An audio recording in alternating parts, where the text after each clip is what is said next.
Hello दोस्तों, मैं नाम है अजय और आज हम इस वीडियो में देखने वाले हैं लारावेल के एडवांस टॉपिक्स के बारे में। तो इसमें हम देखेंगे कि लारावेल के कौन-कौन से एडवांस टॉपिक्स हैं और उनके क्या-क्या यूज़ केस हो सकते हैं। तो इन सब चीज़ों के बारे में हम इस वीडियो के अंदर डिस्कस करने वाले हैं। तो यहाँ पर जो हमारा फर्स्ट है वो है event broadcasting and web sockets. तो आपके जो भी एप्लीकेशंस होती है उसके अंदर कोई ना कोई आप नोटिफिकेशन का सिस्टम आप बनाते हो या रियल टाइम चैट एप्लीकेशन आप बनाते हो। तो इन सब जगह पर आपका ये ब्रॉडकास्टिंग का सिस्टम आपका काम आता है। तो यहाँ पर क्या होता है कि आपका एक सर्वर होता है और एक क्लाइंट होता है। तो सर्वर आपका नोटिफिकेशन भेजता है क्लाइंट के पास कि हाँ भाई ये वाला टास्क हो गया है या इस वाले टास्क का जो अपडेट है वो यहाँ तक पहुँचा है। तो ये सारा काम अगर आप करते हो तो यहाँ पर आपका वेब सॉकेट्स का काम आप यूज़ कर सकते हो। कि जैसे कि अगर आप यूज़ केस में अगर आप देखोगे तो मान लीजिए आप एक रियल टाइम चैट एप्लीकेशन आप बनाना चाहते हो, तो यहाँ पर आप क्या करोगे कि लारावेल के एंड पे आप वेब सॉकेट्स वगैरह कन्फिगर करोगे, ब्रॉडकास्टिंग सिस्टम वगैरह सब कुछ आप वहाँ पे क्रिएट करोगे और फिर वहाँ से क्या होगा कि आप जो है ब्रॉडकास्ट करोगे मैसेज को।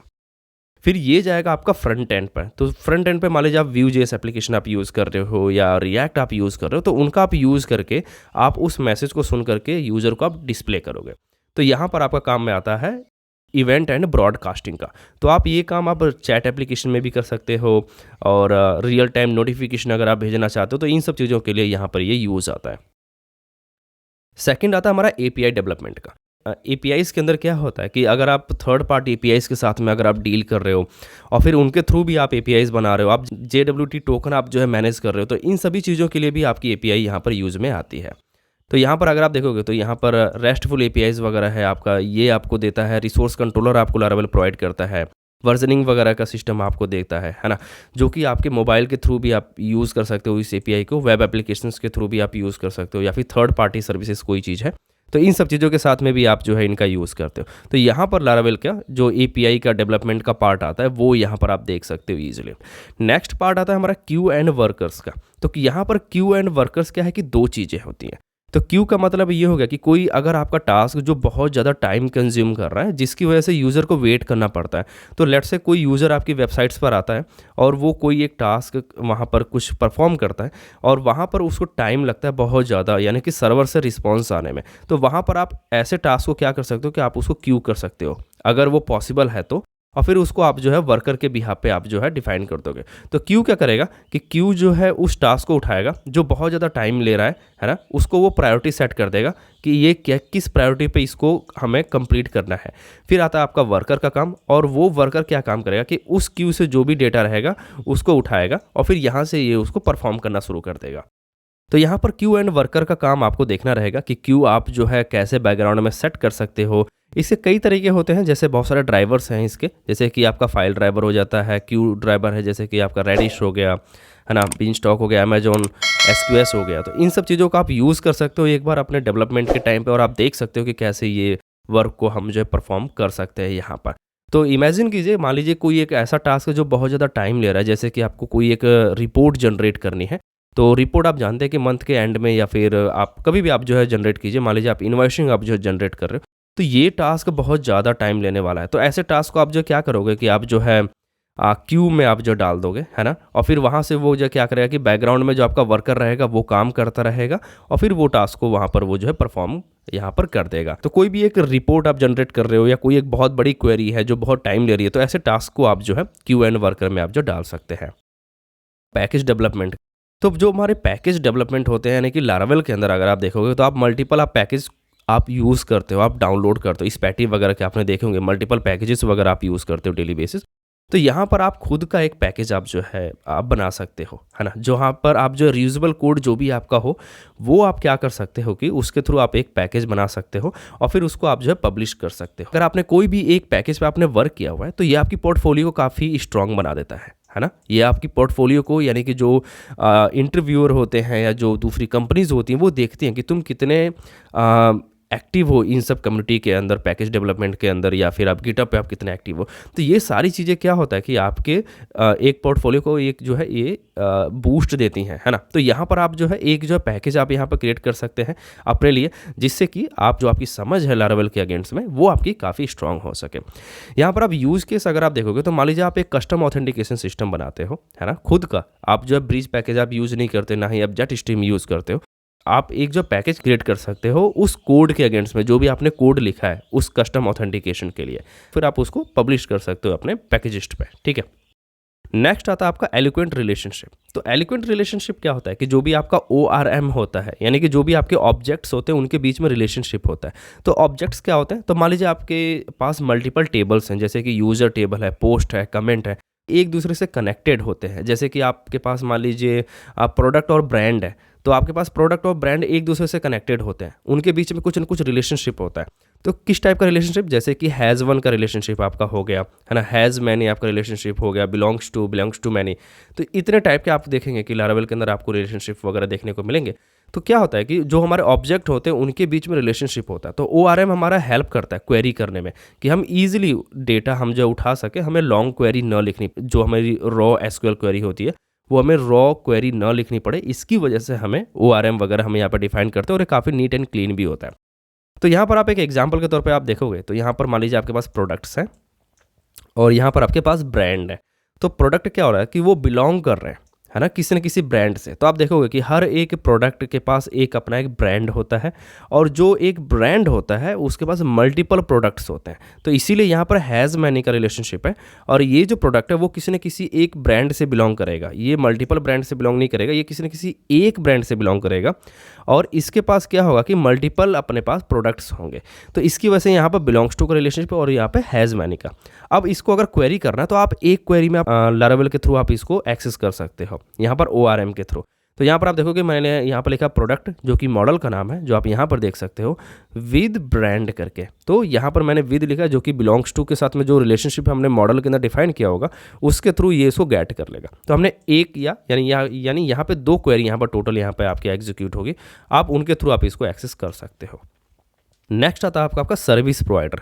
तो जो भी आपके सर्विस प्रोवाइडर्स होते हैं वो लारावेल के मेन एक तरह से बिल्डिंग ब्लॉक्स होते हैं। तो उनके अंदर क्या होता है कि जो भी लारावेल के अंदर सर्विसेज होती हैं वो वहाँ पर स्टोर होते हैं, कन्फिगर की जाती है ना।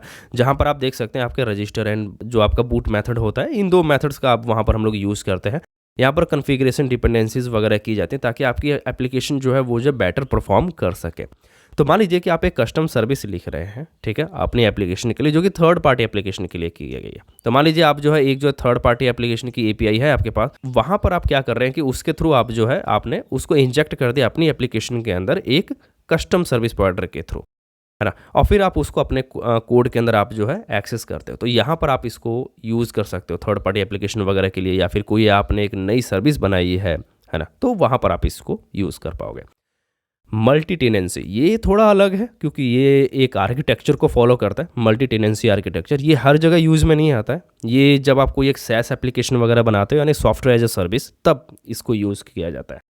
Ability to serve multiple client and tenant using a single application. तो आप एक एप्लीकेशन आप बनाते हो, बट आपके जो टेनेंट वगैरह हैं वो मल्टीपल है, क्लाइंट मल्टीपल है। तो लारावेल क्या करता है कि प्रोवाइड करता है कुछ पैकेजेस वगैरह, उसके थ्रू आप जब मल्टीपल टेनेंसी आर्किटेक्चर को आप जब फॉलो कर सकते हो।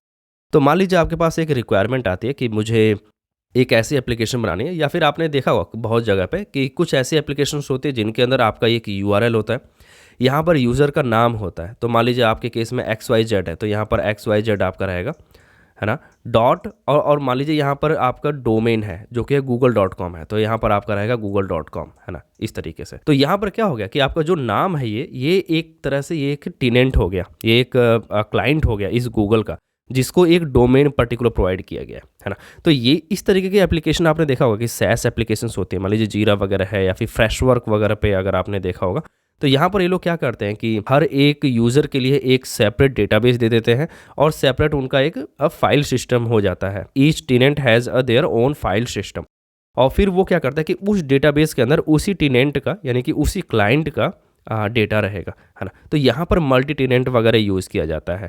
तो इस टाइप की अगर आपने एप्लीकेशन वगैरह बनाया है तो ये भी आपके रिज्यूमे को स्ट्रॉन्ग बनाती है, क्योंकि इससे क्या होता है कि आप ये समझ पाते हो कि जो एक SaaS प्रोडक्ट होते हैं वो किस तरीके से बनाए जाते हैं, जो हम लारावेल के अंदर भी बना सकते हैं, बट उनका प्रोसेस क्या हो सकता है।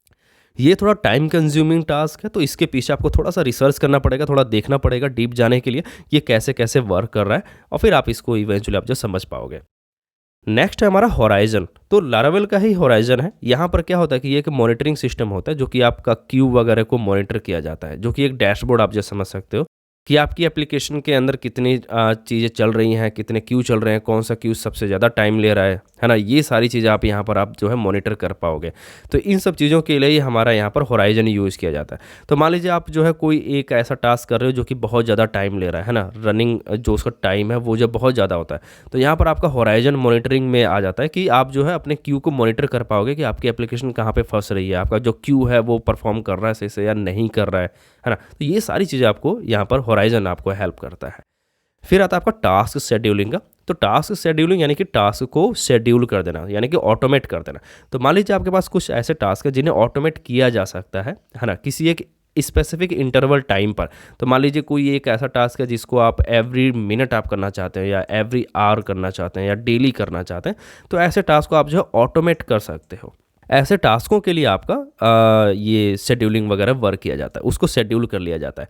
तो यहाँ पर मान लीजिए आप एक टास्क है आपके पास जो कि है रिमाइंडर ईमेल का है, जो कि यूज़र को भेजा जाता है एवरी वीक, हर एक हफ्ते हर एक यूज़र को एक मेल भेजा जाता है। तो ऐसे टास्क को आप जो ऑटोमेट कर सकते हो, है ना? ज़रूरी नहीं है कि कोई एक बंदा बैठेगा और वो जा कर के वहाँ से मेल भेजेगा। तो यहाँ पर आप इसको क्या कर सकते हो कि ऑटोमेट कर सकते हो अपने कर्नल के अंदर जा कर के। वहाँ पर आप जो है शेड्यूलर आप जो है सेट कर सकते हो कि कितने बजे मुझे भेजना है, क्या-क्या भेजना है ना? और फिर वहाँ पर आपकी एप्लीकेशन जो आपकी कंसोल कर्नल है, वहाँ पर आप जो डिफाइन कर दोगे और फिर वहाँ से शेड्यूलर आपका सेट हो जाएगा।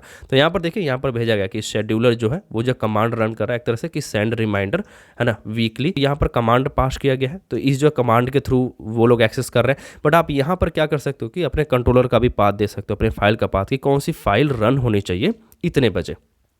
वो काफ़ी ईज़ी रहेगा आपके लिए। फिर आता है आपका कैशिंग वगैरह, कि अगर आपकी एप्लीकेशन आपकी चल रही है, डेटा फैचिंग वगैरह कितना टाइम ले रहा है ना, उसकी परफॉर्मेंस क्या है, तो इन सब चीज़ों को आपको अगर अच्छा करना है तो वहाँ पर फिर आता है आपका कैशिंग का पार्ट। तो जैसे मान लीजिए कैशिंग वगैरह का एपीआई रिस्पॉन्स आपका फास्ट हो जाता है, व्यूज़ वगैरह आप कैश कर लेते हो, डेटाबेस की जो क्वेरीज होती हैं जो आपको फ्रीक्वेंटली करना है और सेम डेटा आ रहा है आपका, तो वो चीज़ें आप जो है यहाँ पे कैश कर सकते हो। तो कैशिंग में जैसे आपका आप रेडिश हो गया, मेमकैस्ट हो गया, फाइल बेस्ड कैशिंग भी होता है, बट ये छोटी चीज़ों के लिए यूज़ होता है। तो यहाँ पर आप इमेजिन कर सकते हो कि मान लीजिए आपके पास एक क्वेरी है जो कि बहुत ज़्यादा टाइम लेती है ना? डेटाबेस की क्वेरी है जो कि बहुत ज़्यादा टाइम लेती है, जनरेट करती है किसी एक रिपोर्ट को, रिपोर्टिंग जनरेट करने के लिए। तो उस टाइम आप जो है कैशिंग सिस्टम आप जो यूज़ कर सकते हो स्टोर करने के लिए रिजल्ट को मेमोरी के अंदर। आई होप कि आपको वीडियो अच्छी लगी होगी। यदि इस रिलेटेड कोई क्वेश्चन आपके मन में, तो आप कमेंट सेक्शन में लिखिए, मैं उसका जो जवाब दूंगा। मिलते हैं अगले वीडियो में, तब तक के लिए बाय बाय।